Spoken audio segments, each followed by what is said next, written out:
Dear friends of hope, well, I want to tell you, the reason why people keep on talking about other people? It is simply because they are afraid of talking about themselves. They are afraid of the reflection of their own selves.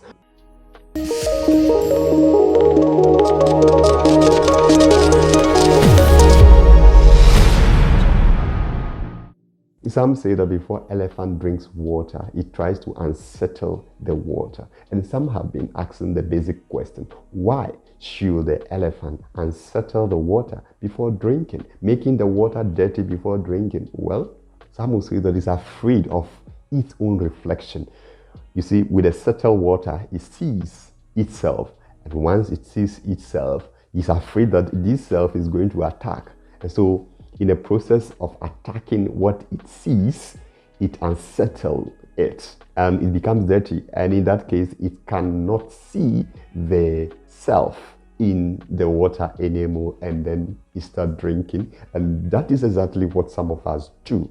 When we are afraid of ourselves, when we cannot handle our shadows and our reflections, in the process, you know what we do? We unsettle it by bringing in other people and by talking about other people, and we leave ourselves behind and we talk about other people.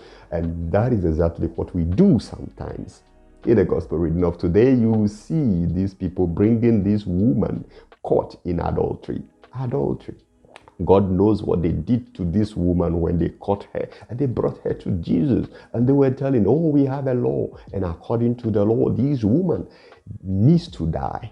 And what is the law saying? Let's take a critical look at the law. Let's go to Leviticus chapter 20 verse 10. It says, and I quote, a man who commits adultery with his neighbor's wife will be put to death, he and the woman. They didn't say the woman alone, they say a man and the woman, but these people brought the woman alone to Jesus. Let's also go to Deuteronomy chapter 22 verse 22, and this is what it says. If a man is caught having sexual intercourse with another man's wife, both must be put to death, the man who has slept with her and the woman herself. And it says, you must banish this evil from Israel. This is what it's saying. They didn't say a woman alone. They say a man, the man and a woman. And they brought this woman to Jesus alone. And what did he do? He decided to write on the ground, on the floor. He was writing. And what is the significance of what Jesus did? The first one, some will say that Jesus remained unconcerned. Jesus didn't want to even talk about the issue, so he decided to write on the floor, minding his own business.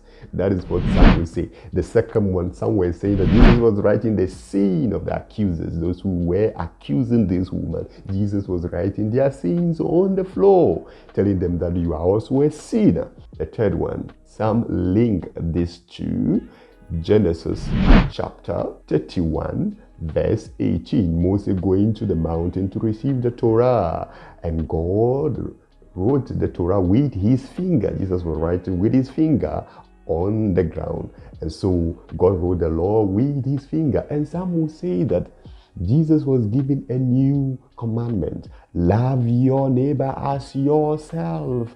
And finally, some will also interpret what Jesus was doing or writing on the floor as Jesus asking the question, where is the man? Where is the man? You brought this woman alone. Where is the man? Meaning she committed this sin all by herself? No, where is the man? So Jesus was asking them, where is the man? You see, you can learn first of all from the first one. They brought the woman to Jesus. And one thing you can learn from that is, you see, when we fail, when we judge others, you know what happens? When you continue judging people, you fail to look at both sides of the story. That's the first lesson you can learn. You see, you always keep on accusing others, saying all kind of evil things about others. When we don't take our time, just gossiping, just accusing, judging others, we just look at one side of the coin. In the process of judging, you make fool out of yourself. You make fool of yourself because you fail to look at both sides of the coin. What might have led to that situation? We don't ask those questions. What about the other person? Have we taken the time to listen to the other side of the story from the other person? Or you just listen to the accusation? Some of us, we just listen to the accusation. Someone comes to you, a friend, talking about this person has done that. Have you taken the time to say, okay, let me listen to the other side? What prompted the action? Have you taken the time to engage the other person, also to listen to what might have prompted the action? We don't do that. We don't do that. So we make fool of ourselves. That's what they did, fool. They couldn't bring the man. They were just focused on the woman and also how to destroy Jesus. Focus only on their judging. So that is what happens. We can also learn from Jesus. Jesus took his time. That is the approach you should use in dealing with those who accuse others or come to you just to gossip. Use this approach. And you know the approach? The first one, keep quiet. 2, think through the accusation. The third one, ask the right question to see the flaws. The fourth one, see whether the person accusing is hiding something. The fifth one, ask yourself, the allegation raised against this person, is it in any way seeking for correction or distraction? If it is for correction, well, discuss it and see how best you can help the person being accused. That is, if the person being accused is guilty in the first place. If not, tell the person who is accusing the person to mind his or her own business, because we are all sinners. One thing we should know is that we are called as Christians to rescue those who are drowning, those who are struggling. We are to rescue them and bring them to the way of truth, to salvation. That is what we are called to do. We are not called to judge. In 1 Corinthians chapter 4, verse 5, he says, let no one pass premature judgment. Leave that until the Lord comes. Leave that. You are not called to judge others. That is the work of God. Don't judge. We are just called to help others. We need to give others full support, like God did in the first reading today. Israelites were in captivity, and when they were in captivity, God gave them his full support. He sent the prophet Isaiah to give them hope, to give them that assurance, love. And the support is what people need, my friend. It's not judging people. Give people support and second chance, because God gives us support. Second chance every day. You need to be ambassador of that love, that support, that forgiveness.